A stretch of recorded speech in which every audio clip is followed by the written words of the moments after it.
Strong forearm के बिना कोई भी फिजिक कंप्लीट नहीं होती, क्योंकि फोरआर्म एक ऐसी मसल है जो हर जगह आपका सपोर्ट करती है। फिर चाहे आप हेवी वेट उठाते हो, बेटर ग्रिप चाहिए हो, या फिर सिर्फ एक नॉर्मल शॉट में स्टैंड आउट करना हो, ये मसल ही सबसे पहले विजिबल होती है। लेकिन बहुत लोगों के हाथ जेनेटिकली स्ट्रॉन्ग नहीं होते, जिस वजह से उनके हाथों में वो स्ट्रेंथ, वो पावर नहीं होती जो होनी चाहिए। अगर आप भी उनमें से एक हो और घर पर ही स्ट्रॉन्ग और मैसिव फोरआर्म्स बनाना चाहते हो, तो आप बिल्कुल सही जगह पर आए हो, क्योंकि आज मैं 6 ऐसी एक्सरसाइज बताने वाला हूँ जिनकी वजह से आप नॉर्मल से आर्म्स को स्ट्रॉन्ग और वेनी फोरआर्म में ट्रांसफॉर्म कर सकते हो। लेकिन वीडियो में आगे बढ़ने से पहले एक बैड न्यूज ये है कि हमारी रिस्ट कभी भी ग्रो नहीं करती, क्योंकि यहाँ कोई मसल नहीं होती, सिर्फ वेन्स होती हैं। पर इसके ऊपर वाला जो पार्ट है, यहाँ मसल होती है जो आसानी से डेवलप हो जाती है, और यही मसल आपके हाथों को मजबूत बनाती है। तो हम सिर्फ इन 4 मसल को ही ट्रेन करेंगे: flexor muscle, extensor muscle, brachioradialis and tricep, जिनसे आपका पूरा हाथ एस्थेटिक और मस्कुलर दिखने लगेगा। बट एक्सरसाइज से पहले वार्म अप करना बहुत जरूरी है, ताकि मसल रेडी हो जाए और किसी भी इंजरी का रिस्क ना हो। सबसे पहले अपनी रिस्ट को क्लॉकवाइज और एंटी क्लॉकवाइज डायरेक्शन में घुमाओ, हर साइड में लगभग 20 बार। उसके बाद अपने फिंगर्स को टाइट स्क्वीज करो और रिलैक्स करो। ये मूवमेंट भी 20 बार रिपीट करो, और लास्ट में डायनेमिक स्ट्रेचिंग करो, कुछ इस तरह से। इन मूवमेंट्स को भी 20 बार करना बेहतर रहेगा। ये छोटा सा वार्म अप रूटीन आपके जॉइंट्स को लूज करता है, ब्लड फ्लो बढ़ाता है और हाथों को वर्कआउट के लिए रेडी करता है। सो नंबर 1 पे है रिस्ट कर्ल। रिस्ट कर्ल एक सिंपल लेकिन पावरफुल एक्सरसाइज है जो फोरआर्म्स में टेंशन क्रिएट करती है। इसे परफॉर्म करने के लिए कोई ब्रिक्स, बैग या डंबल ले लो, फिर नीचे बैठ जाओ और अपना हाथ अपनी थाई पर इस तरह रखो कि कलाई थोड़ी आगे निकली हो।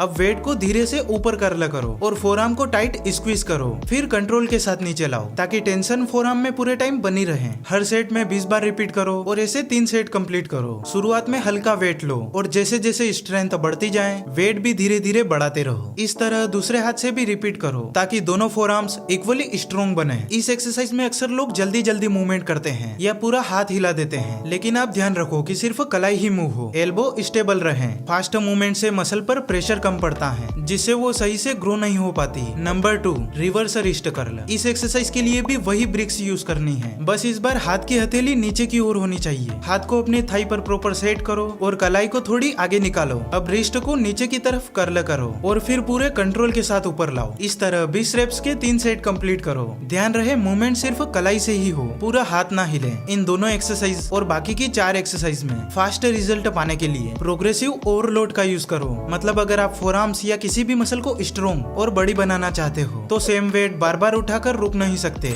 शुरुआत में जब आप नए होते हो, तो हल्का वेट उठाते ही मसल में छोटी छोटी टेयर्स होती हैं, जिसे बॉडी रिपेयर करके और बड़ी बनाती है। इस प्रोसेस से मसल ग्रो होती है, लेकिन हमेशा वही वेट उठाते रहोगे तो बॉडी उस वेट की आदत डाल लेगी और फिर मसल टूटनी बंद हो जाएगी। जब मसल ब्रेक ही नहीं होगी, तो रिपेयर होने का कोई चांस ही नहीं और साइज में भी कोई ग्रोथ नहीं होगी। इसलिए हर कुछ दिनों में थोड़ा वेट बढ़ाओ या फिर रेप से इंक्रीज करो। जैसे अगर आप 3 सेट में 20 रेपिटेशंस लगा पा रहे हो, तो अगले हफ्ते चॉइस करो, और अगर वो भी इजी लगे तो थोड़ा वेट हेवी कर दो। इस तरह ग्रेजुअली ओवरलोड बढ़ाकर ही मसल को चैलेंज मिलेगा और वो फास्ट ग्रो करेगी। नंबर 3 पर है हैमर कर्ल। ये एक्सरसाइज ब्रेकियोरेडियलिस मसल को टारगेट करती है, जो फोरआर्म्स को थिक और स्ट्रॉन्ग बनाती है। इस एक्सरसाइज के लिए दोनों हाथों में डंबल ले लो। अगर आपके पास डंबल नहीं है, तो किसी भी लोकल मार्केट में इजीली मिल जाएंगे, या वही ब्रिक्स और बैग यूज कर सकते हो। और अगर बजट में अच्छे रबर डंबल चाहिए, तो डिस्क्रिप्शन में लिंक दे दी है, वहाँ से खरीद सकते हो। अगर आपने एक सेट खरीद लिया, तो उससे फुल बॉडी एक्सरसाइज हो जाएगी। फिर सीधे खड़े हो जाओ और दोनों हाथों में डंबल ऐसे पकड़ो जैसे हैमर पकड़ रखी हो, मतलब हथेली अंदर की तरफ हो। अब धीरे से दोनों हाथों को एक साथ ऊपर कर्ल करो, 2 सेकेंड स्क्वीज फील करो, फिर पूरे कंट्रोल के साथ नीचे लाओ। हर सेट में 20 रेपिटेशंस लगाओ और ऐसे 3 सेट्स कंप्लीट करो। यहाँ अक्सर लोग बॉडी को झटके देकर डंबल ऊपर ले जाते हैं, जो बिल्कुल गलत तरीका है। इसलिए ध्यान रहे सिर्फ हाथ की मूवमेंट ही हो, शोल्डर और बैक स्टेबल रहनी चाहिए, तभी मसल टिश्यूज ब्रेक होंगे। Number 4, close grip pushups. ये पुशअप फोरआर्म के साथ ट्राइसेप को भी स्ट्रॉन्ग बनाती है, जो इनडायरेक्टली आपके ओवरऑल हाथों को मस्कुलर दिखाती है। इसमें हाथों की पोजीशन नॉर्मल पुशअप से थोड़ी पास होती है, लगभग चेस्ट के नीचे। दोनों हाथ एक दूसरे के करीब रखो, इतना कि दोनों अंगूठे और उंगलियों से एक छोटा सा ट्रायंगल बन जाए। अब बॉडी को सीधा रखते हुए धीरे से नीचे जाओ, 1 सेकेंड होल्ड करो, फिर कंट्रोल के साथ वापस पुश करो और हर रेप में अपने हाथ से ज्यादा प्रेशर देने की कोशिश करो, ताकि फोरआर्म्स और ट्राइसेप दोनों में बर्न फील हो। इस एक्सरसाइज के भी 3 सेट्स कंप्लीट करो और जितने रेपिटेशंस लगा सकते हो लगाओ। लोग यहाँ अक्सर कमर को नीचे गिरा देते हैं या एल्बो को बाहर की ओर फैला लेते हैं। आपको ऐसा नहीं करना है। ध्यान रहे बॉडी बिल्कुल सीधी रहे और एल्बो बॉडी के पास रखो। तभी सही मसल इंगेज होगी। Number 5, wrist roll pushups. ये फोरआर्म्स और रिस्ट दोनों को स्ट्रॉन्ग बनाती हैं, साथ ही ग्रिप और स्टेबिलिटी इंप्रूव करती हैं। इसमें भी नॉर्मल पुशअप की तरह फ्लोर पर हाथ रखते हैं, लेकिन फर्क ये है कि हाथ की पोजीशन और रिस्ट का मूवमेंट इन्वॉल्व होता है। इसे परफॉर्म करने के लिए हाथ को फ्लोर पर रखो, फिंगर टिप्स फॉरवर्ड और हथेली स्लाइटली क्लोज रखो। नीचे जाते वक्त रिस्ट को धीरे धीरे रोल करते हुए नीचे लाओ और ऊपर पुश करते वक्त रिस्ट को नॉर्मल पोजीशन में ले जाओ। हर सेट में 8 से 10 रेप्स काफी हैं और इतने भी नहीं लगे तो कोई प्रॉब्लम नहीं, धीरे धीरे बढ़ाते रहो। इसके भी 3 सेट कंप्लीट करने हैं। इसमें ध्यान रहे बॉडी स्टेबल रहे और मूवमेंट कंट्रोलेड हो। फास्ट या झटके से पुशअप करोगे तो रिस्ट और फोरआर्म में प्रॉपर टेंशन नहीं लगेगा। नंबर 6, हैंड ग्रिपर स्क्वीज, जो कि मेरी फेवरेट है क्योंकि इसे हम कहीं भी परफॉर्म कर सकते हैं। इसके लिए आपको एक हैंड ग्रिपर चाहिए जो कि बहुत कम प्राइस में ऑनलाइन मिल जाएगा, और एक अच्छे हैंड ग्रिपर की लिंक मैंने डिस्क्रिप्शन में भी दे रखी है, तो आप वहां से भी खरीद सकते हो। इसे कुछ इस तरह से पकड़ो एंड फिंगर टिप्स और थंब से टाइटली प्रेस करके हैंडल को स्क्वीज करो, फिर 1-2 सेकेंड होल्ड के बाद कंट्रोल के साथ रिलीज करो। इस एक्सरसाइज में अक्सर लोग फास्ट या झटके से स्क्वीज करते हैं, लेकिन यहाँ स्लो और कंट्रोलेड मोशन मसल को प्रॉपरली एक्टिवेट करता है। अपने दूसरे हाथ से भी ऐसे ही परफॉर्म करो और इसके भी 3 सेट्स कंप्लीट करो, ज्यादा से ज्यादा रेपिटेशंस के साथ। तो भाइयों, ये था आपका कंप्लीट फोरआर्म वर्कआउट रूटीन। इसे वीक में सिर्फ 2 दिन ट्रेन करना है और बचे हुए दिन दूसरी मसल्स टारगेट करो। हर एक्सरसाइज के साथ प्रोग्रेसिव ओवरलोड का ध्यान रखो, मतलब धीरे धीरे वेट या रेप्स बढ़ाओ ताकि मसल हमेशा चैलेंज में रहे और फास्ट ग्रो हो। देखो, वर्कआउट से मसल तो टूट जाती है, लेकिन उनकी रिपेयर और अच्छी ग्रोथ के लिए हेल्दी डाइट बहुत जरूरी है, जिसमें प्रोटीन के साथ सारे माइक्रो न्यूट्रिएंट्स होने चाहिए जो बॉडी की रिकवरी और स्ट्रेंथ बिल्ड करने में हेल्प करें। अगर आप चाहते हो कि मैं डाइट पे एक डिटेल्ड वीडियो बनाऊं तो कमेंट में टाइप करो यस, और अगर आपको वीडियो पसंद आया हो तो लाइक कर दो, और फिटनेस से रिलेटेड वीडियोस देखने के लिए चैनल को सब्सक्राइब कर लो। एंड आप शुरुआत से ही बहुत पतले हो तो ये वीडियो आपके लिए बहुत इंपॉर्टेंट है। इस वीडियो पे क्लिक करके जरूर देखो। मिलते हैं उसी वीडियो में, तब तक के लिए स्टे फिट, स्टे हेल्दी।